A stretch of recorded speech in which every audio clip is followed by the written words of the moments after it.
का बहुत स्वागत है। इस बुलेटिन में हम बात करेंगे उस तिकड़ी की जिसने अमेरिका को टेंशन में ला दिया है। दरअसल चीन ने अपनी सैन्य शक्ति का प्रदर्शन करते हुए जेट, लड़ाकू विमान, मिसाइल और नए इलेक्ट्रॉनिक युद्ध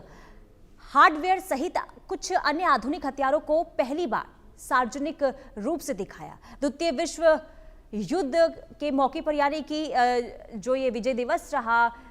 था, इस मौके पर जापानी आक्रमण के खिलाफ चीन की जीत की 80वीं वर्षगांठ के उपलक्ष्य में आयोजित इस परेड में सैकड़ों सैनिकों ने हिस्सा लिया। रूस के राष्ट्रपति पुतिन, उत्तर कोरिया नेता किम जोंग और ईरान, पाकिस्तान, मलेशिया और इसके साथ ही म्यांमार,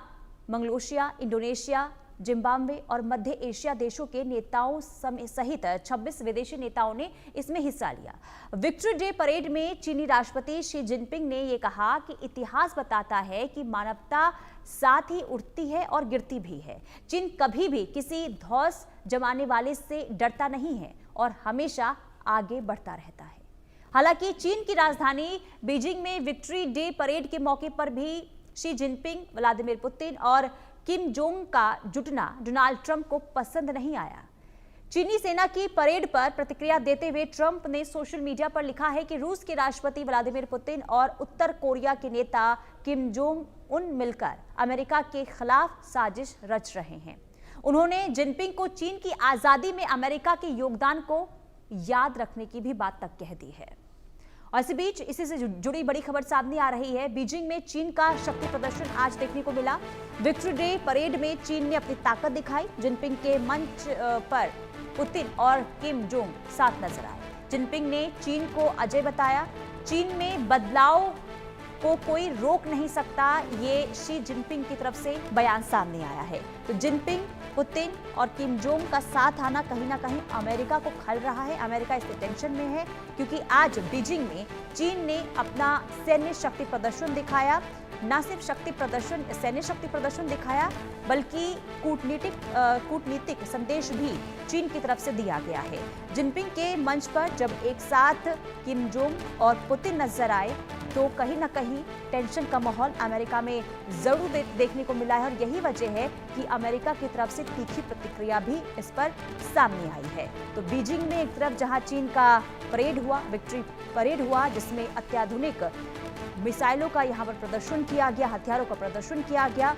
जिनपिंग के मंच पर पुतिन और किम जोंग भी साथ दिखाई दिए। चीन में विक्ट्री परेड का आज आयोजन किया गया और ये अब तक का सबसे बड़ा विक्ट्री परेड माना जा रहा है, जिसके जरिए चीन की ओर से सैन्य ताकत दिखाई गई।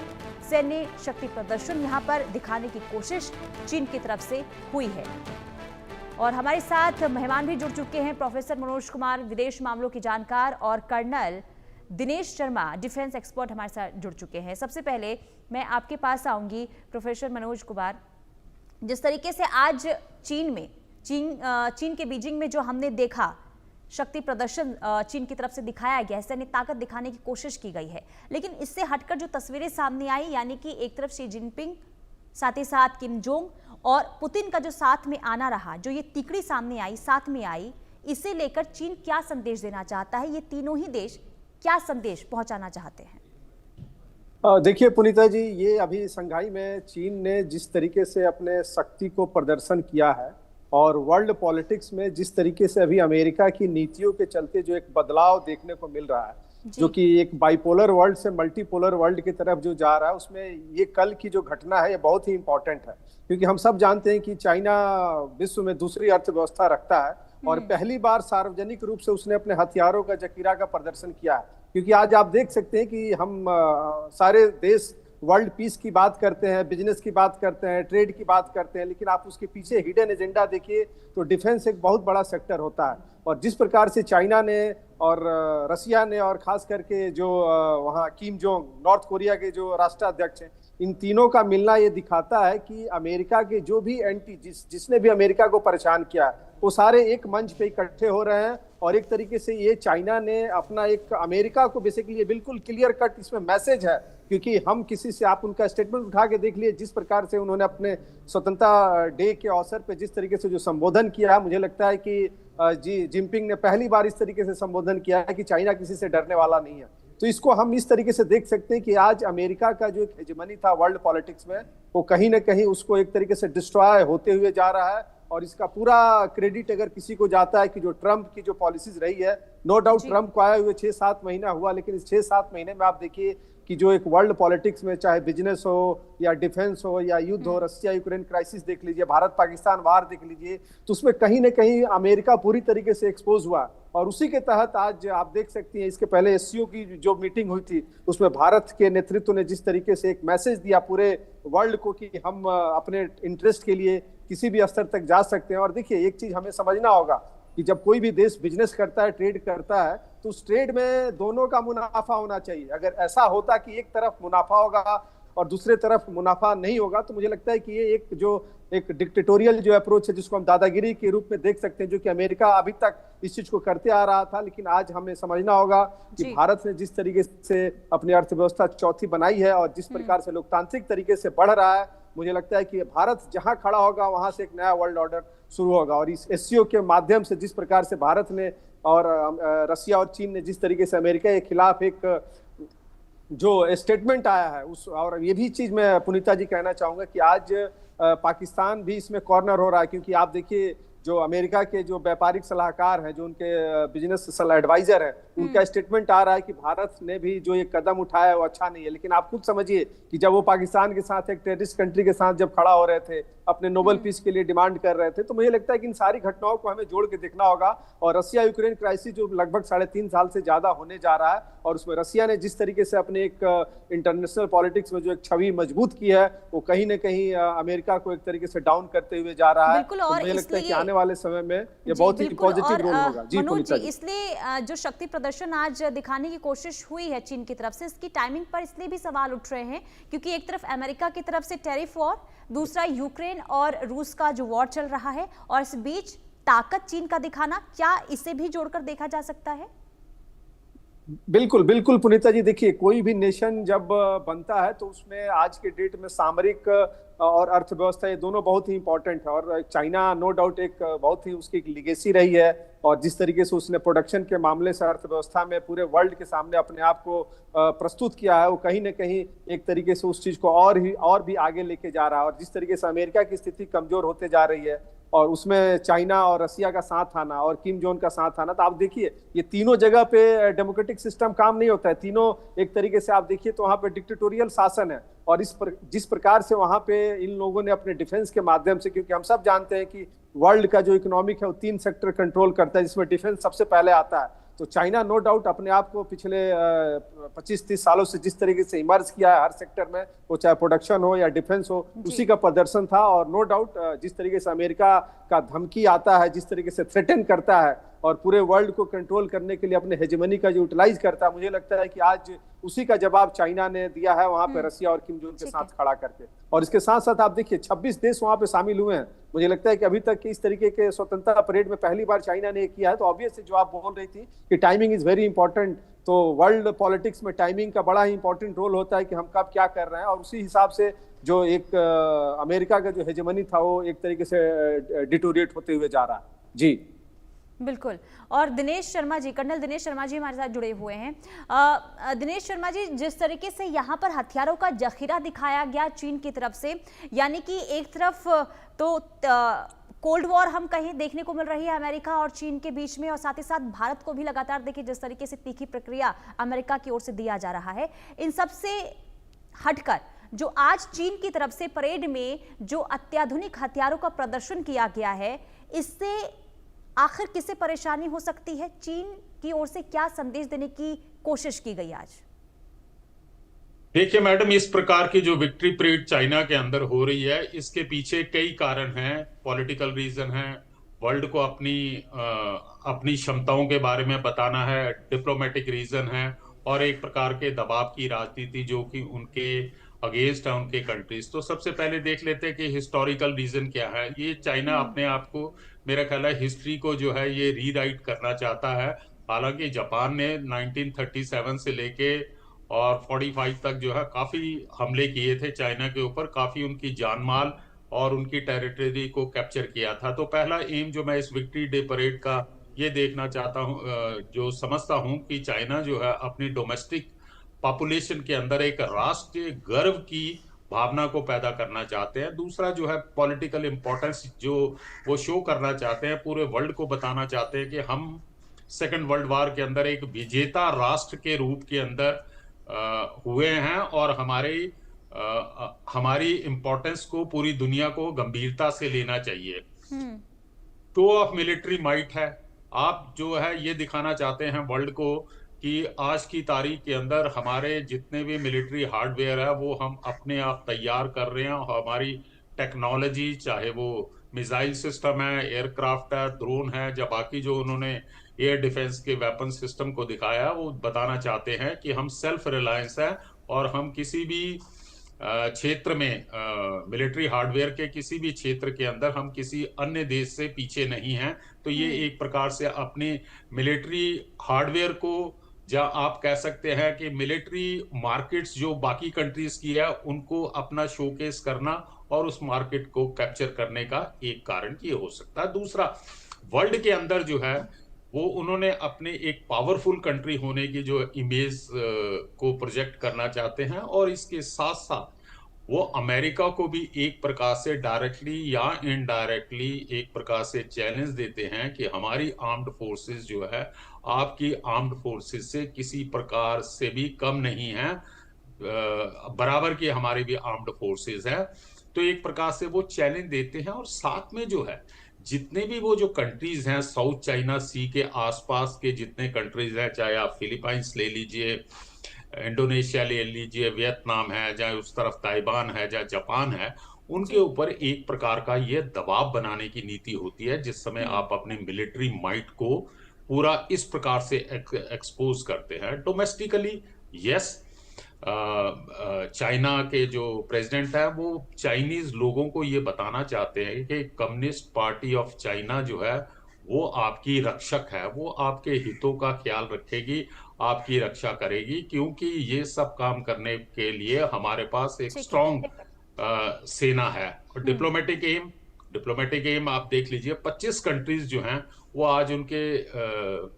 जो लीडर्स हैं वो इसको विटनेस कर रहे हैं। और इन कंट्रीज को अगर आप गौर से थोड़ा सा एनालाइज करें तो कर्नल दिनेश, मैं आपको रोकना चाहूंगी, बड़ी खबर सामने आ रही है, इसके बाद मैं वापस आपके पास लौटूंगी। बड़ी खबर, चीन की विक्ट्री डे परेड पर ट्रंप का बयान सामने आया है। जिनपिंग, पुतिन और किम पर ट्रंप ने आरोप लगाया है अमेरिका के खिलाफ साजिश रची जा रही है। अमेरिका ने चीन की आजादी में मदद की थी, चीन की लड़ाई में कई अमेरिकी शहीद हुए। ये अमेरिका की तरफ से, डोनाल्ड ट्रंप की तरफ से बयान सामने आया। जिस तरीके से आज यहाँ पर परेड का आयोजन, यानी कि चीन में परेड का आयोजन किया गया था, जिसके बाद कहीं ना कहीं खलबली देखने को मिल रही है अमेरिका के अंदर। और इसके बाद ये स्टेटमेंट चीन को लेकर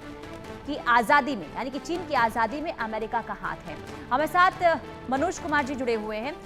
मनोज जी, एक तरफ जिस तरीके से यहाँ पर चीन ने जो अपना प्रदर्शन दिखाया है, सैन्य शक्ति प्रदर्शन, लेकिन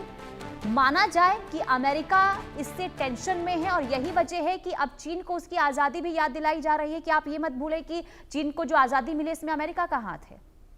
बिल्कुल बिल्कुल पुनीता जी, बिल्कुल आपने सही आंकड़ा पेश किया है, क्योंकि आज अमेरिका बिल्कुल विश्व राजनीति से अपने आप को अलग थलग दिखते जा रहा है। क्योंकि और उसकी आप देख सकते हैं पिछले 6 महीने में, और खास करके ऑपरेशन सिंदूर के बाद से जिस प्रकार से भारत ने अपने पराक्रम का परिचय दिया पाकिस्तान के सेना के साथ, और वहां पे जिस तरीके से वहां के टेररिस्ट को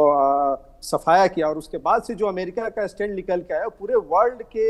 ह्यूमन बीइंग में कहीं ना कहीं एक नेगेटिव परसेप्शन खड़ा किया। और उसके बाद से आप देख सकते हैं कि किस प्रकार से रसिया यूक्रेन क्राइसिस को लेके उसने जो भी कंट्रीज थे जो डेवलप नेशन की तरफ बढ़ रहे थे, जिनकी अर्थव्यवस्था अच्छी हो रही थी, उसमें चाइना हो, भारत हो, और आप देख सकते हैं कि इवन अपने नेबर कंट्री तक को भी नहीं छोड़ा। और टैरिफ के नाम पे जो अमेरिका की एक दादागिरी थी वो कहीं ना कहीं एक तरीके से उसको आज इस स्थिति तक पहुंचाने के लिए मजबूर कर रही है। और मैं एक चीज मुझे कहने में कहीं से गुरेज नहीं है कि आज अमेरिका ने के जो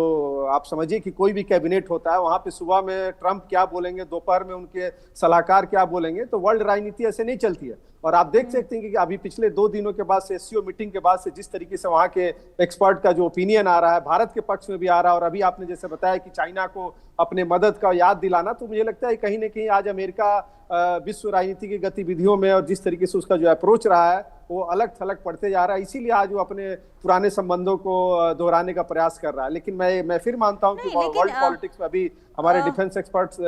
जो बता रहे थे कि हिस्ट्री को रीराइट करने का प्रयास किया जा रहा है, तो ऑब्वियस है कि इतिहास आप देखिए सेकंड वर्ल्ड वॉर के बाद से जिस तरीके से वर्ल्ड की जो धुरी बनी थी, आखिर शक्तिशाली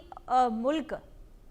अमेरिका आखिर क्यों इतनी टेंशन देखने को मिल रही है? और ये कोई ऐसा पहली बार बयान नहीं है, बीते कई दिनों से एससीओ समिट हो रहा था, उससे पहले से भी लगातार अमेरिका की तरफ से बयान सामने आ रहे थे। ट्रंप की जो टीम है उनकी तरफ से कई बार बयान सामने आए, भारत को लेकर भी आए। ये जो खलबली देखने को मिल रही है, जो लगातार ये टेंशन का माहौल जो अमेरिका के अंदर देखने को मिल रहा है, तीखी प्रतिक्रिया जो दी जा रही है, इसके पीछे की वजह क्या समझी जाए?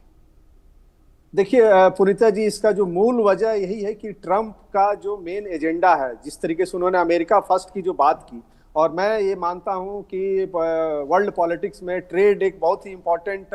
टूल्स होता है जिसके माध्यम से आप अपने चीज़ों को दूसरे जगह पहुंचाते हैं। लेकिन जिस तरीके से अमेरिका का जो अप्रोच रहा है, नो डाउट अमेरिका एक बहुत ही ओल्डेस्ट डेमोक्रेटिक कंट्री है, लेकिन उसकी जो नीति है, जिस तरीके से आप देखिए कि पूरे वर्ल्ड को लगभग 80 जगह पे उसके आर्म फोर्सेस बैठे हुए हैं वर्ल्ड के नक्शे पे, अगर आप देख लीजिए तो, और वहां से वो कंट्रोल करता है। लेकिन आज के इस 21st सेंचुरी में जहां सूचना का तंत्र है, जहां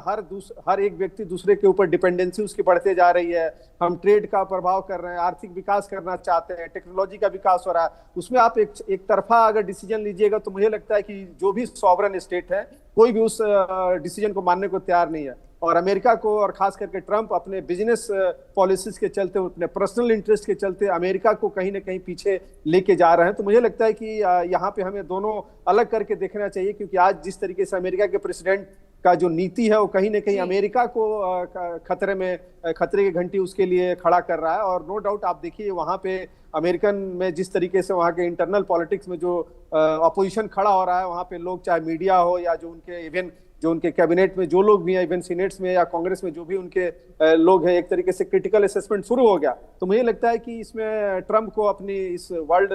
पॉलिसीज में रीथिंक करने की जरूरत है, क्योंकि उन्होंने किस तरीके से अप्रोचेज पिछले 6 महीने में जो लिए हैं वो कहीं ना कहीं विश्व को एक तरफ खड़ा कर रहा है, और अमेरिका का जो एक जिस तरीके से जो प्रॉब्लम क्रिएटर और फिर उसके बाद से सॉल्व करने वाला बनता है, और जिस प्रकार से आर्थिक शोषण करता है, मुझे लगता है कि वो सारे देश इस चीज को समझ रहे हैं, और उसी के तहत ये सारी चीजें, घटनाएं हमें देखने को मिल रही है। जी पुनीता जी। ठीक है, कर्नल दिनेश सर, मैं आपके पास आऊंगी। जो आज तीनों का साथ आना, ये क्या पावर ब्लॉक बनता हुआ नजर आ रहा है? क्या ये जो माहौल है वो कोल्ड वॉर की तरफ देखा जा सकता है? मैडम देखिए, इसका जवाब देने से पहले जो आपने लास्ट प्रश्न पूछा था कि इस प्रकार के स्टेटमेंटें क्यों आ रही हैं, हमारे साथी साहब ने डिटेल में बता दिया था। मैं उसको सम अप करना चाहता हूं कि जिस प्रकार की स्टेटमेंट्स भारत के प्रति और जिस प्रकार की स्टेटमेंट विक्ट्री डे परेड के बारे में अमेरिका से निकल रही हैं, तो ये दर्शाता है कि आपके अंदर एक प्रकार की सेंस ऑफ इनसिक्योरिटी आ चुकी है। आज से पहले आपने, क्योंकि ये चाइना के अंदर तो विक्ट्री डे परेड एक नॉर्मल जहाँ यूजली होता रहता है, लेकिन आज आप इस प्रकार की स्टेटमेंट दे रहे हैं तो कहीं ना कहीं आपको लग रहा है कि आपका जो सर्वोच्च स्टेटस था वो कहीं खिसकता हुआ नजर आ रहा। अब आते हैं मेन आपके क्वेश्चन के ऊपर। देखिए मैडम, डोनाल्ड ट्रंप के आने के बाद जो है वर्ल्ड ऑर्डर का जो समीकरण है वो बदलता हुआ नजर आ रहा था। देखिए पहले क्या होता था कि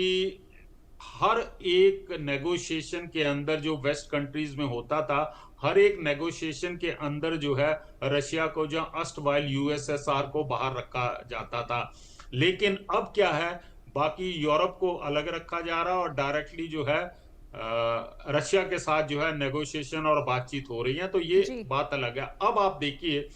कि डोनाल्ड ट्रंप ने जो अपनी नीति अपनाई हुई है वो खुद एक प्रकार से उन्होंने अमेरिका को आइसोलेट किया है, क्योंकि उनका मोर कंसर्न है मेक अमेरिका ग्रेट अगेन। इतिहास गवाह है कि जब भी अमेरिका सिर्फ अमेरिका में ही कंसंट्रेशन किया है, जहाँ सेंट्रिक रहा है, तो उसका कभी भी ज्यादा उनकी जो है ग्रोथ नहीं हुई है। अगर अमेरिका ग्लोबल सेंट्रिक होता है तो उसकी ग्रोथ होती है, लेकिन जिस प्रकार की स्टेटमेंट, जिस प्रकार का बिहेवियर रहा है डोनाल्ड ट्रंप के एडमिनिस्ट्रेशन का, तो इन्होंने मोर और लेस, चाहे वो यूरोप में हो, चाहे वो एशिया में हो, मिडिल ईस्ट के अंदर हो, इन्होंने एक प्रकार से अपने दोस्तों को पीछे छोड़कर और अपने वेस्टेड इंटरेस्ट के लिए इन्होंने पॉलिसी बनाना शुरू कर दिया। अब एक सिंपल मैं उदाहरण देता हूं कि 3-4 दिन पहले जो है नाटो के जो चीफ है मार्क रूटे, डोनाल्ड ट्रंप कहता है कि नाटो फोर्सेस को अब मदद करनी चाहिए अमेरिका को ग्रीनलैंड लेने के लिए। अरे भाई, ग्रीनलैंड जो है वो डेनमार्क का है, डेनमार्क भी एक प्रकार से नाटो का सदस्य देश है, तो आप कैसे अपने सदस्य देश के ऊपर नाटो के सदस्य देश के ऊपर आप किस प्रकार से जोर जबरदस्ती से ग्रीनलैंड ले सकते हैं? आप लोगों का बिहेवियर ऐसा है कि आपके दोस्त जो हैं वो आपसे दूर होते जा रहे हैं, और अब जो है एक अलग प्रकार का जो है वर्ल्ड ऑर्डर जो है वो नजर आ रहा है। यस, मैं एग्री करता हूं, ये एक चिंता का विषय होना चाहिए जब नॉर्थ कोरिया, रशिया,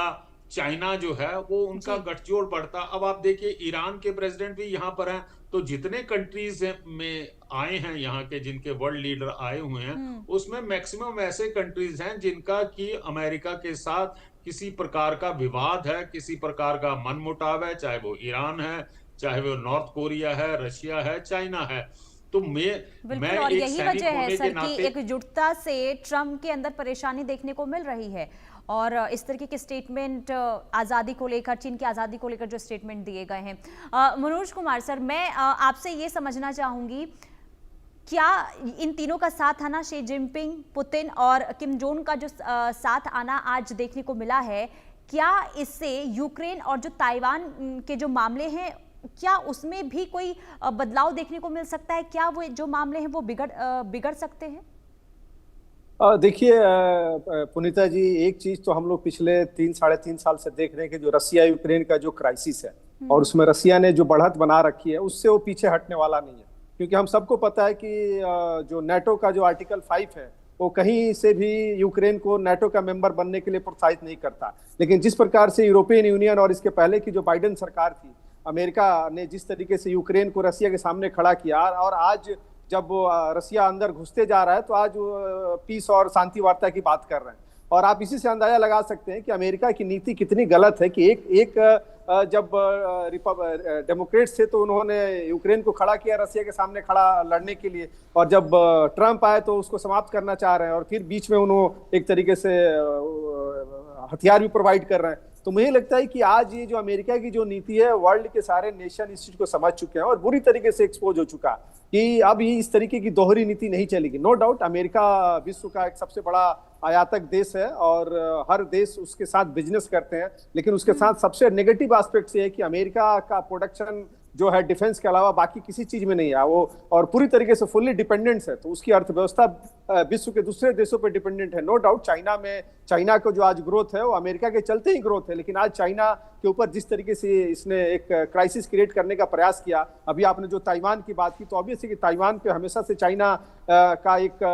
प्रेशर रहता है कि वो हमारा उसका अंग है, लेकिन जिस प्रकार से अमेरिका कमजोर होते जा रहा है और रसिया और चाइना जिस तरीके से क्लोज आते जा रहे हैं, और इसमें भारत की बड़ी भूमिका इसमें होने वाली है। चाहूंगी, अमेरिका आपने कहा कमजोर पड़ता जा रहा है, क्या इन तीनों का, यानी कि जिस तरीके से ये तीनों जो आज साथ में दिखे हैं, ये क्या माना जाए कि ये सिर्फ दिखावा था या फिर वाकई में ये साथ आए हैं, यानी कि अमेरिका को डराने के लिए? क्योंकि अमेरिका, आपने कहा कि अमेरिका अब इससे कमजोर दिखने लगा है। देखिए पुनीता जी, हम सब जानते हैं कि परसेप्शन वर्ल्ड पॉलिटिक्स में और नेशन का परसेप्शन बहुत इंपॉर्टेंट होता है, और जिस तरीके से आपने दिखाया, आपने फुटेज में भी दिखाया कि जो आधुनिक हथियारों का जो प्रदर्शन किया वो कहीं ना कहीं एक तरीके से अमेरिका को मैसेज था और नो डाउट साउथ एशिया में आप देख सकते हैं कि नंबर 2 पे चाइना है और नंबर